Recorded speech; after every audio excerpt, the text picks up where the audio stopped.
شروع اللہ کا نام لے کر جو بڑا مہربان نہایت رحم والا ہے۔ قرآن مجید میں قوم لوط کا ذکر کم و بیش 17 مرتبہ آیا ہے۔ قوم لوط کا مسکن شہر سدوم اور عمورہ تھا جو بحر مردار کے ساحل پر واقع تھا، اور قریش مکہ اپنے شام کے سفر میں برابر اسی رستے سے آیا جایا کرتے تھے۔ جب حضرت لوط علیہ السلام اردن میں بحیرہ لوط کے پاس جہاں سدوم اور عمورہ کی بستیاں تھیں وہاں آ کر رہائش پذیر ہوئے تو اللہ تعالیٰ نے انہیں اہل سدوم کی ہدایت کے لیے نبی مبعوث فرمایا۔ یہاں کے باشندے فاحش اور بہت سے گناہوں میں مبتلا تھے۔ دنیا کی کوئی ایسی برائی نہیں تھی جو ان میں موجود نہ ہو۔ یہ دنیا کی سرکش اور بد اخلاق قوم تھی۔ ان سب برائیوں کے ساتھ ساتھ یہ قوم ایک خبیث عمل کی موجد بھی تھی، وہ یہ کہ وہ اپنی نفسانی اور جنسی خواہشات پوری کرنے کے لیے عورتوں کے بجائے لڑکوں سے اختلاط رکھتے تھے۔ دنیا کی قوموں میں اس عمل کا اب تک کوئی رواج نہ تھا۔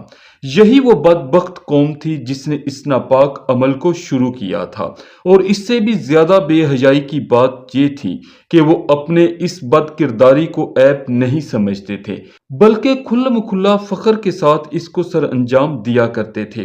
ان حالات میں حضرت لوط علیہ السلام نے اس قوم کو ان کی بے حیائیوں اور برائیوں پر ملامت کی اور شرافت و طہارت کی زندگی کی رغبت دلائی، اور ہر ممکن طریقے سے نرمی اور پیار سے انہیں سمجھایا اور انہیں نصیحتیں کی، اور پچھلی قوموں کی بدعمالیوں کے نتائج اور ان پر آئے ہوئے عذابات بتا کر عبرت دلائی، لیکن ان پر کوئی اثر نہیں ہوا۔ الٹا وہ قوم طنز کرتے ہوئے یہ کہنے لگی، یہ بڑے پاک باز لوگ ہیں، ان کو اپنی بستی سے نکال دو۔ اور بارہا سمجھانے کے بعد وہ کہنے لگے، ہم تو نہیں مانتے، اگر تو سچا ہے تو ہم پر اللہ کا عذاب لے آ۔ ادھر یہ ہو رہا تھا، اور دوسری جانب حضرت ابراہیم علیہ السلام کے پاس اللہ کے فرشتے انسانی شکل میں آئے۔ ابراہیم علیہ السلام انہیں مہمان سمجھ کر ان کی تواضع کرنی چاہی، لیکن انہوں نے کھانا کھانے سے انکار کر دیا۔ یہ دیکھ کر حضرت ابراہیم علیہ السلام سمجھے کہ یہ کوئی دشمن ہے جو حسب دستور کھانے سے انکار کر رہا ہے، اور حضرت ابراہیم علیہ السلام پریشان ہو گئے۔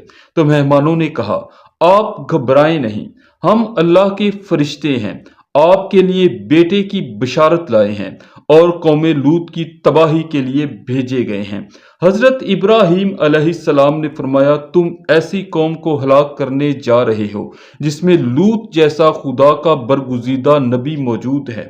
انہوں نے کہا، ہمیں معلوم ہے، لیکن اللہ کا یہی فیصلہ ہے کہ قوم لوط اپنی بے حیائی اور فواحش پر اصرار کی وجہ سے ضرور ہلاک ہوگی، اور لوط علیہ السلام اور ان کا خاندان اس عذاب سے محفوظ رہے گا، سوائے لوط علیہ السلام کی بیوی کے کہ وہ قوم کی حمایت اور ان کی بدعمالیوں میں شرکت کی وجہ سے عذاب میں مبتلا ہوگی۔ فرشتے حضرت ابراہیم علیہ السلام کے پاس سے روانہ ہو کر سدوم پہنچے اور لوط علیہ السلام کے یہاں مہمان ہوئے، اور یہاں یہ فرشتے خوبصورت اور نوجوان لڑکوں کی شکل میں تھے۔ لوط علیہ السلام نے ان کو دیکھا تو بہت پریشان ہوئے کہ اب نہ جانے قوم ان کے ساتھ کیا معاملہ کرے گی۔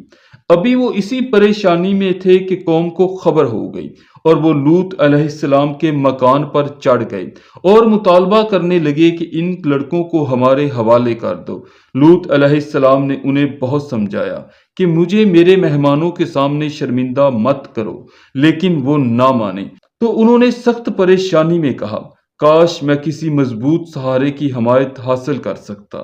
فرشتوں نے حضرت لوط علیہ السلام کو پریشان دیکھ کر کہا کہ آپ گھبرائے نہیں، ہم انسان نہیں ہیں بلکہ اللہ تعالیٰ کی طرف سے بھیجے ہوئے فرشتے ہیں، اور ان کے عذاب کے لیے نازل ہوئے ہیں۔ آپ راتوں رات اپنے خاندان سمیت یہاں سے نکل جائیں۔ تو فرشتوں کے پیغام کے بعد لوط علیہ السلام اپنے خاندان سمیت بستی سے نکل کر سدوم سے رخصت ہو گئے، اور ان کی بیوی نے ان کی رفاقت سے انکار کر دیا اور یہیں رہ گئی۔ جب رات کا آخری پہر ہوا تو عذاب شروع ہو گیا۔